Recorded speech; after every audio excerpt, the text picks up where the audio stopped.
area is a really important transit point for global shipping. The Houthis out of Yemen have been disrupting transit there for some time.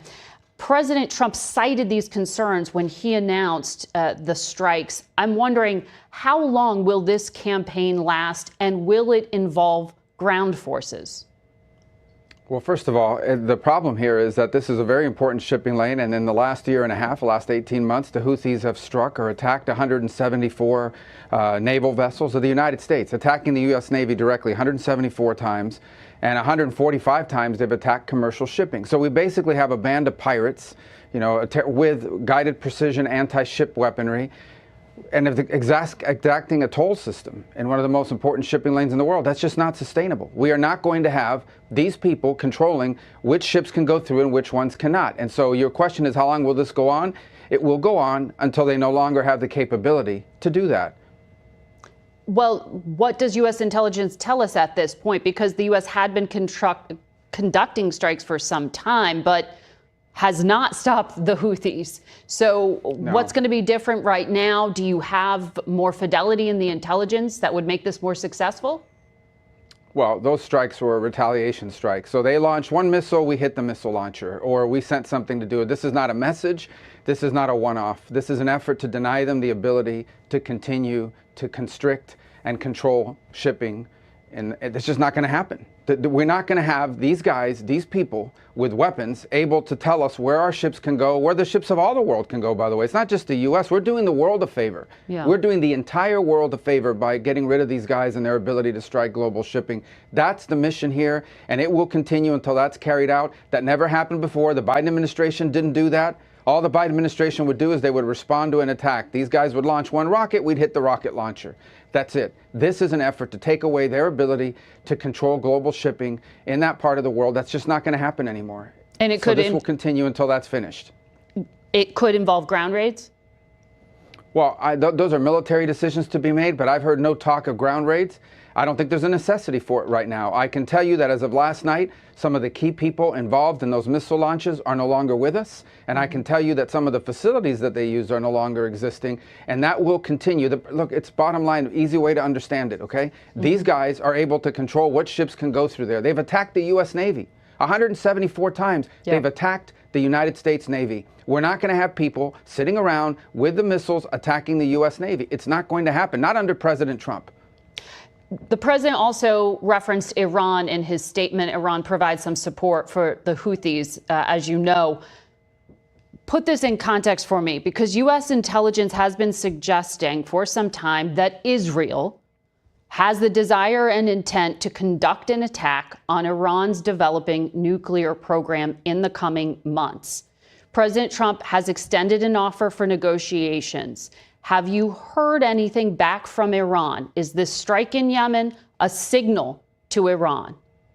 This strike in Yemen is about their ability, the ability of the Houthis to strike global shipping and attack the U.S. Navy, and their willingness to do it. 174 times against the U.S. Navy, 145 sometimes against global shipping. That's what the strike is about. What we can't ignore, and the reason why the president mentioned Iran, is because the Iranians have supported the Houthis. They provided them intelligence, they provided them guidance, they provided them weaponry. I mean, there's no way the Houthis, the Houthis would have the ability to do this kind of thing unless they had support from Iran. And so this was a message to Iran. Don't keep supporting them, because then you will also be responsible for what they are doing in attacking Navy ships, in attacking global shipping.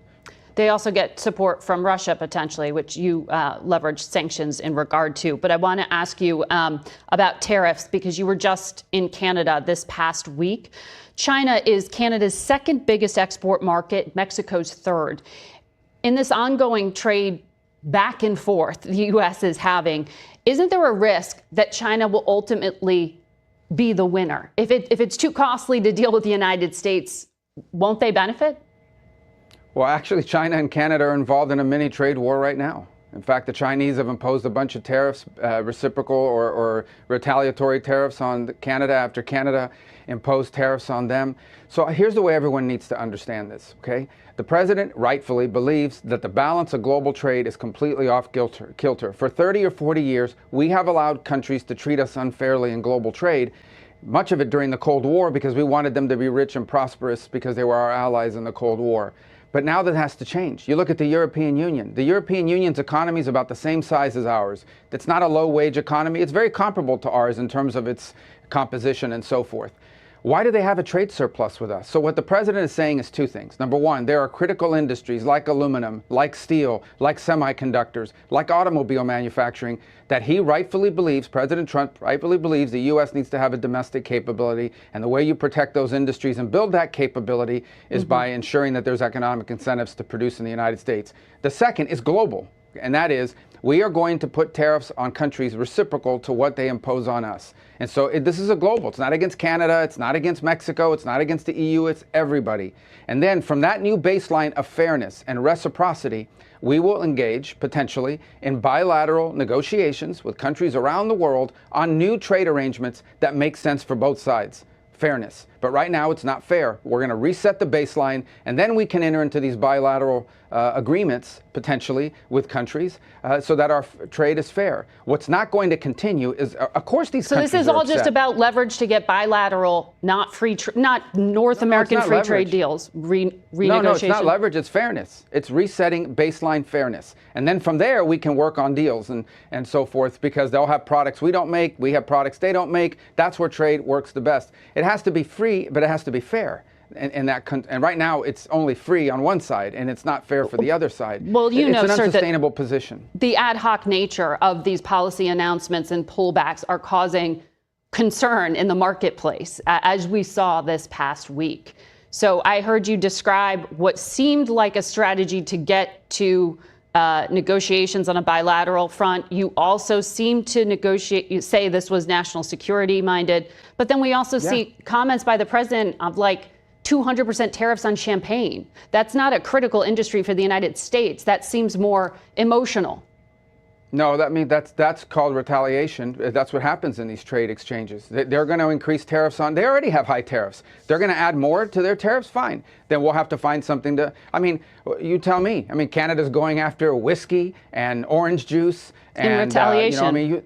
Yeah, exactly. So that sounds pretty petty to me as well. So what's the difference? The point is, I get it. I understand why these countries don't like it, because the status quo of trade is good for them. It benefits them. They like the status quo. We don't like the status quo. We are going to set a new status quo, and then we can negotiate something, if they want to, that is fair for both sides. But what we have now cannot continue. We have just deindustrialized this country.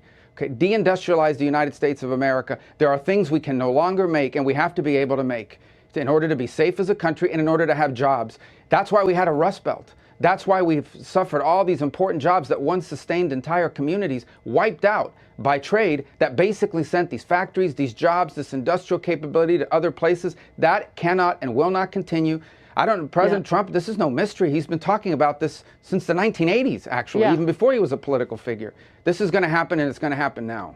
I want to ask you about Russia. You said Envoy Steve Witkoff's meeting with Vladimir Putin that happened last week would answer the fundamental question of whether we're moving towards a ceasefire or whether Putin is using a delay tactic. You spoke with Sergei Lavrov, the foreign minister, yesterday. Is this a delay tactic? Well, I think that was a promising meeting. As I've said repeatedly, we're not going to negotiate this in the public. Hopefully we'll have something to announce at some point fairly soon. I can't guarantee that, but I certainly think the meeting was promising. The exchange was promising. I don't take away from Steve's meeting, from Ambassador Witkoff's meeting, negativity. There are some challenges. This is a complex 3-year war that's been ongoing along a very long military front with a lot of complexity to it. So no one's claiming that it's easy, but I want everyone to understand here's the plan. Plan A is get the shooting to stop so that we can move to plan B, phase 2, which is have everybody at a table, maybe with some shuttle diplomacy, to figure out a way to permanently end this war in a way that's enduring and it respects everybody's needs and so forth. No one is saying that that second part is easy, but we can't get even to that second part until we get past the first part. It's hard to negotiate an enduring end to a war as long as they're shooting at each other. And so the president wants a ceasefire, and that's what we're working on. Assuming we can get that done, and that won't be easy in and of itself, we move to the second phase, which is negotiating something more enduring and permanent. That will be hard. It will involve a lot of hard work, concessions from both sides, but it has to happen. This war cannot continue. The president has been clear about that, and he's doing everything he can to bring it to an end. Okay. We'll talk about that later in the program as well with Envoy Witkoff. I want to ask you about a decision you made to revoke a student visa for someone at Columbia University this past week. The Wall Street Journal editorial board writes, the administration needs to be careful. It's targeting real promoters of terrorism, not breaking the great promise of a green card by deporting anyone with controversial political views. Can you substantiate any form of material support for terrorism, specifically to Hamas, from this Columbia student? Or was it simply that he was espousing a controversial political point of view? Well, not just the student. We're going to do more. In fact, every day now we're approving visa revocations. And if that visa led to a green card, the green card process as well. And here's why. It's very simple. When you apply to enter the United States and you get a visa, you are a guest. And you're coming as a student, you're coming as a tourist or what have you. And in it, you have to make certain assertions. And if you tell us when you apply for a visa, I'm coming to the U.S. to participate in pro-Hamas events, that runs counter to the foreign policy interest of the United States of America. It's that simple. So you lied. You came. If you had told us that you were going to do that, we never would have given you the visa. Now you're here. Now you do it. So you lied to us. You're out. It's that simple. But it's that straightforward. Is there any evidence of a link to terrorism, or is it just his point of view? Yeah, they take over. I mean, you should watch the news. These guys take over entire buildings. They vandalize colleges. Intensely. They shut down colleges. I'm asking about the specific justification for the revocation of his visa. Was there any evidence of material support for terrorism? Was the negotiator negotiating on behalf of people that took over a campus, that vandalized buildings? Negotiating over what? That's a crime in and of itself, that they're involved in being the negotiator, the spokesperson, this, that, the other. We don't want it. We don't need these people in our country. We never should have allowed them in the first place. If he had told us, I'm going over there and I'm going over there to become the spokesperson and one of the leaders of a movement that's going to turn one of your allegedly elite colleges upside down, people can't even go to school, library buildings being vandalized, we never would have let him in. We never would have let him in to begin with. And now that he's doing it and he's here, he's going to leave, and so are others, and we're going to keep doing it. And by the way, I find it ironic that a lot of these people out there defending the First Amendment speech, alleged free speech rights of these Hamas sympathizers, they had no problem, pressuring social media to censor American political speech. So I think it's ironic and hypocritical. But the bottom line is this. If you are in this country to promote Hamas, to promote terrorist organizations, to participate in vandalism, to participate in acts of rebellion and riots on campus, we never would have let you in if we had known that. And now that we know it, you're going to leave. Is it only pro-Palestinian people who are going to have their visas revoked, or are other points of view as well? No, I think anybody who's here in favor. Look, we want to get rid of Tren de Aragua gang members. They're terrorists too. The president designated them, asked me to designate, and I did, as a terrorist organization. We want to get rid of them as well. We don't want terrorists in America. I don't know how hard that is to understand. We don't want people in our country that are going to be committing crimes and undermining our national security or the public safety. It's that simple. Especially people that are here as guests. That is what a visa is. I don't know where we've gotten it in our head that a visa is some sort of birthright. It is not. It is a visitor into our country. And if you violate the terms of your visitation, you are going to leave. Okay. Secretary Rubio, I'd like to have you back.